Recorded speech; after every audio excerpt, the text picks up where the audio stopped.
país. Congresista Montoya, ¿cómo está? Muy buenas noches, bienvenido a TV Perú, gracias por acompañarnos, gracias por estar con nosotros.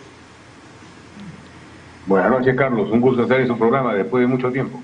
Gracias, congresista, por estar aquí. ¿Qué le ha parecido el mensaje de la presidenta Boluarte que acabamos de escuchar? Me ha parecido preciso y adecuado para la situación que estamos viviendo. Ha sido firme y clara en resaltar las cosas que están saliendo mal y cómo se están produciendo estas manifestaciones extrañas de violencia en cada una de las manifestaciones que se han dado. Yo podría complementarle algo con relación a esto de lo que he hablado con gente de Puno y con gente Madre de Dios. Y en ambos casos me han dicho lo siguiente, que la población del lugar no es la que hace la marcha ni la que la promueve. La gente viene de afuera. En el caso de Madre de Dios, el pueblo salió hace 2 días caminando por la ciudad alrededor de 5.000 personas, limpiando las zonas que habían bloqueado los violentistas que habían llegado a Madre de Dios, y hasta llegar a desocupar el puente que estaba bloqueado y cerrado. O sea, la población rechazó la violencia de esos grupos y los retiró del escenario. En el caso de Puno, la situación ha sido más compleja. Ellos han traído gente de Ilave y de otras zonas de la región. No han sido ni de Juliaca ni de Puno mismo los que han hecho los escándalos dentro de la ciudad, son los que han venido de afuera. Y han venido, era una mancha de personas de alrededor de 7.000, 8.000 personas que tomaron el aeropuerto contra alrededor de 40 policías que estaban cuidando para evitar el tema. O sea, una desproporción asombrosa, sin tener elementos suficientes para poder protegerse. O sea, es bueno que la presidenta marque lo que ha sucedido para que la gente entienda el gran problema que se está sucediendo en el país. Y que esto no es natural, esto es provocado por gente que quiere desestabilizar el gobierno, quiere cambiarlo a la brevedad, sabe Dios qué motivos tendrá, y aduce una serie de situaciones que no son reales. O sea, Castillo no puede volver a tomar el poder, está enjuiciado y el juez determinará su futuro. Sí, eso lo ha señalado la presidenta. Y en ese sentido, congresista Montoya, ¿cree usted que este discurso ayudará a bajar la temperatura, a aliviar las tensiones? Yo creo que sí, porque no hay cabecillas visibles. O sea, otro tema extraño en estas manifestaciones. No hay cabecillas visibles ni responsables visibles. Están ocultos. O sea, acá se está moviendo esto de una manera diferente a lo que estamos acostumbrados a ver y hacer. Por eso cuando han ido a buscar diálogo no han encontrado con quién hablar, porque los gobiernos regionales no tienen nada que ver tampoco con el tema directamente. Están apoyando porque les han pedido apoyo logístico para hacer las marchas y los han amenazado de que si no les dan, ya saben lo que le puede pasar a varios gobiernos regionales, no solamente a los de la zona, para poder conseguir lo que necesitan para movilizar la gente que está movilizando. Pero cuando uno busca una persona para tener un interlocutor válido, no la encuentra. Porque los pedidos son los que ha pedido Castillo y sus allegados, y siguen manteniéndose los mismos pedidos en boca de todo el mundo. Es una narrativa bien hecha, que cala en la mente de las personas y luego la repiten, pero cuando uno quiere hablar con alguien, nadie sale a decir yo soy el líder de este grupo. No lo hay, ni siquiera el mismo partido de Castillo. En sus redes... Entonces, esto es para analizar, un fenómeno sociológico, político muy interesante para analizar después. Congresista Montoya, en sus redes sociales usted ha indicado que hace mucho tiempo usted había advertido a la población de la situación que en la actualidad afronta el país y que advirtió en su momento que el expresidente Castillo y el expremier Aníbal Torres levantaron a la población tras el intento de golpe de Estado. Yo quería preguntarle, siguiendo esa línea de pensamiento, ¿por qué entonces el 7 de diciembre, el día que se produce la aventura golpista de Castillo, estos sectores populares no salieron a expresar su apoyo al presidente Castillo? Porque no se lo habían pedido. Castillo, una vez que cae, mueve los otros hilos que tiene junto con la gente que lo apoya para poder generar esta situación. En el momento que da el golpe de Estado, él ha pensado tener éxito, definitivamente, si no, no lo da. Muchos dicen de que no sabía qué hacía. Él sabe qué cosa hacía, sabía qué cosa hacía en ese momento. Ha tenido coordinaciones, ha tenido intentos de tener respaldo que no le funcionó.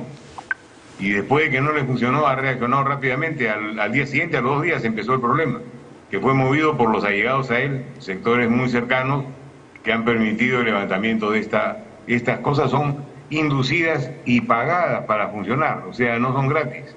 Hay en algunos sitios que la tarifa son 100 soles al día, en otros sitios 200, en otros sitios 40. no les pagan por estar presentes y les pagan su comida, le dan su pollo, su cuarto de pollo, como se ha visto la otra vez, lo filmó un canal, ¿no? A más de 200 o 300 personas. O sea, es un tema organizado. Pero así como está organizado, nadie da la cara para decir yo soy el líder de esto y yo estoy organizándolo. Lo mantienen oculto, no quieren exponerse a ser detenidos. Ahora se mantienen en la clandestinidad, digamos, y generan el problema que quieren generar, que es desestabilizar al Estado. Es un fenómeno, como lo he repetido varias veces durante la conversación, extraño, no visto antes y que hay que analizarlo. Porque como no se conoce, es difícil tomar acción sobre él para tratar de neutralizarlo. Uno se puede equivocar. Hay que tener mucho cuidado cómo se actúa en este caso. Ahora, congresista Montoya, en todo su planteamiento, tanto como en el planteamiento de la presidenta Dina Boluarte, hay una responsabilidad hacia los otros.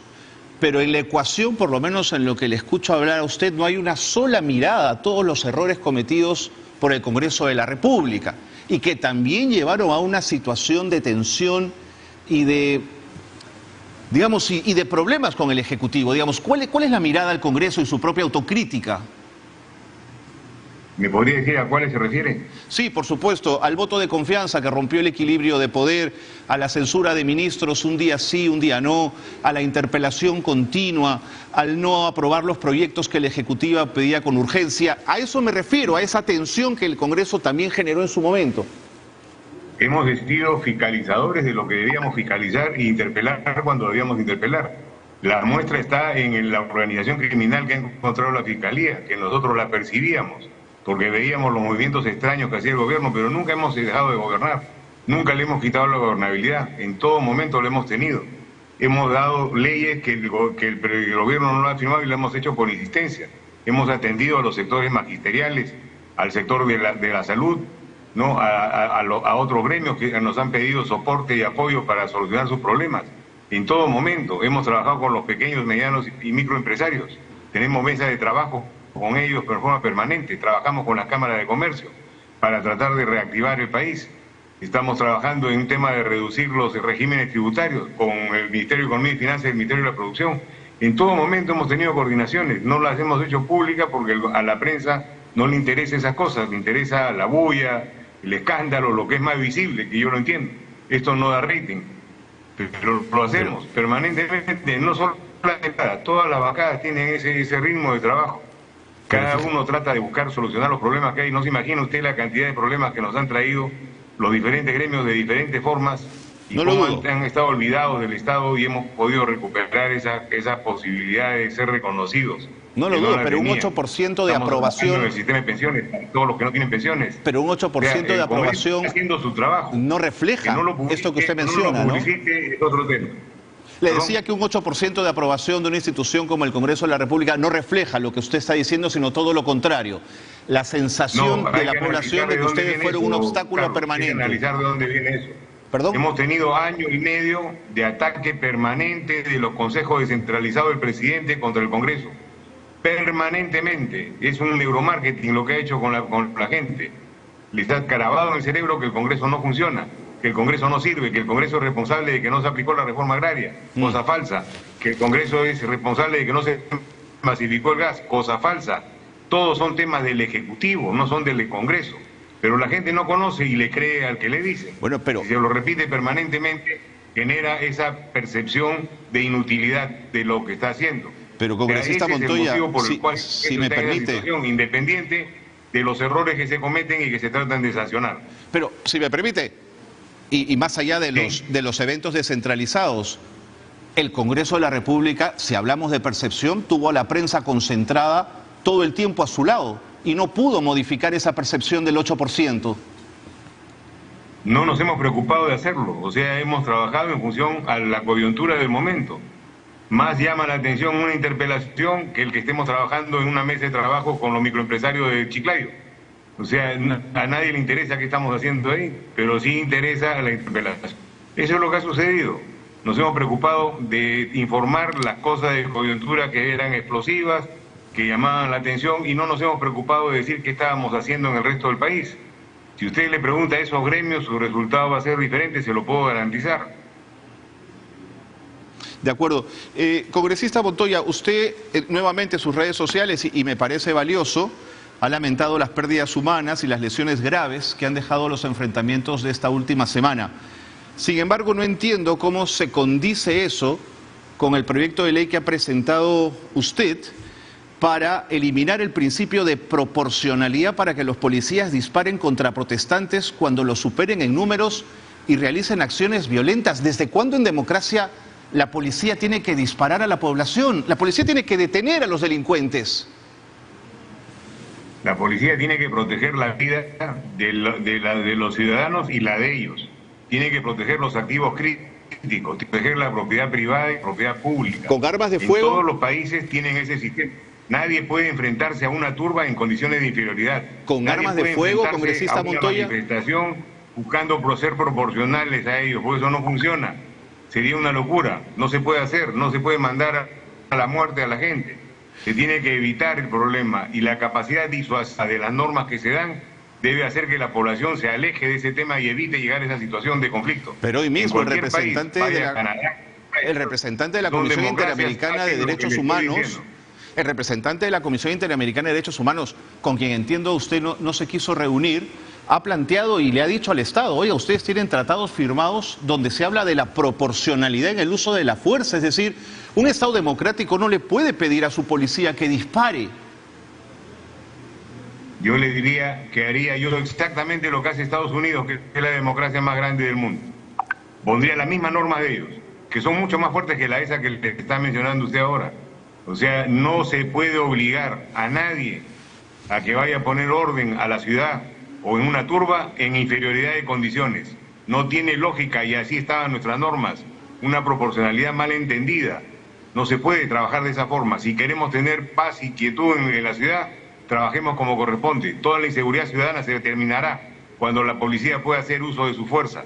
Cuando el Estado no puede hacer uso de su fuerza, se convierte en la violencia del que ataca.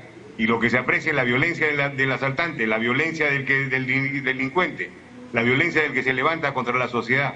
Eso es lo que se aprecia cuando el Estado no aplica la fuerza que debe aplicar para controlarla. Congresista Montoya. Y en estas situaciones tiene que hacerse y la policía debe estar protegida con una norma. Congresista Montoya, siempre por supuesto conversando con todo respeto, pero si con proporcionalidad tenemos casi 50 muertos, ¿se imagina usted sin proporcionalidad cuántos muertos vamos a tener? Posiblemente ninguno. ¿Ah, sí? Porque la gente sabría qué se atiene. Ahora la gente esperaba de que no sucediera nada. Y la policía ha tenido que defenderse si no los matan a ellos, ¿no? 7.000, 8.000 personas contra 70, 40, o entre 40 y 70 policías que habían en la zona. No hay proporcionalidad por ningún lado que lo vea. O sea, eso no hubiera sucedido si la regla fuera sido la otra y la población supiera que iban a ser atacados si es que los atacaban a ellos. Congresista que se Montoya, iban a poder defender. Los 10 muertos de Ayacucho fueron por impacto. Como están en obligación de hacerla. Los 10 muertos de Ayacucho murieron por impacto de bala. Los muertos en Juliaca mueren por impacto de bala. Es decir, lo que quiero decirle... Hay que analizar de dónde vienen esos tiros antes de poder dar una opinión definitiva. No, tomo la información de la Fiscalía, no es una opinión. No son de la policía. Hay videos donde sale que una persona dispara en la cabeza a un grupo de personas, le cae a uno en la cabeza y lo mata. Y no era un policía, era un manifestante que estaba callado y puesto en una esquina. Ese video ha salido hace 2 días. Y así como ese hay otros. O sea, primero hay que investigar de dónde salen los tiros y cómo ha sido la muerte. Hay que individualizarla. La Fiscalía tiene un gran trabajo que hacer para poder salir de dudas y saber a quién hacer responsable del tema. De acuerdo, pero esa labor de la Fiscalía tiene que ver con el trabajo personalísimo ligado a las responsabilidades penales. Pero ¿cuál es la responsabilidad política cuando tiene 50 muertos delante? En el año 81 el ministro de la Jara, ministro de Interior, un solo muerto en Cusco y renunció al cargo. Han pasado 30 años, tenemos 40, 50 muertos delante nuestro y parece ser poco relevante en términos de responsabilidad política. Quería su reflexión al respecto. Yo quisiera hacerle recordar en qué situación ha funcionado este gobierno. Primero, que yo soy un crítico de este gobierno. Yo he criticado a la señora Boluarte y he dicho que no debía ser presidenta desde hace, usted debe saberlo por mis redes. O sea, no soy un militante de este gobierno, sin embargo respeto las acciones. Este gobierno ha tomado el problema con el país incendiado. O sea, no es que mientras estuvo en el poder sucedió esto, no. Estaban tomando el poder, no habían nombrado ni siquiera los ministros y ya tenían líos en todas partes. generados por Castillo y su gente.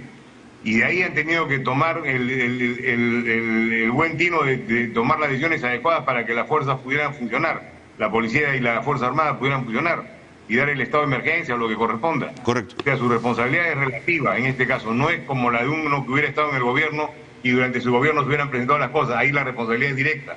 Acá hay que hacer un análisis, hemos pedido hacer una comisión investigadora en el Congreso, yo no lo he pedido, otros partidos, otras bancadas lo han pedido, pero ya se aprobó, y esa comisión investigadora va a haber responsabilidad política también, está dentro de sus funciones. Congresista Montoya, le agradezco muchísimo que hayamos podido conversar esta noche. Discrepo abiertamente con usted, pero le agradezco el talante democrático y lo invito cuando quiera a Rimanchik a conversar de otros temas, por supuesto, justo aquellos que quizás la prensa que usted menciona no se ocupó tanto. De verdad, conversemos, que es lo más importante. Cuando guste, Carlos, a su disposición. Como Muchas siempre. gracias. Jorge Montoya, congresista de Renovación Popular, ha estado con nosotros en el programa, ha mostrado su posición respecto al tema y tenemos nuestras cercanías y nuestras enormes distancias. Juzguen ustedes. Pausa y volvemos.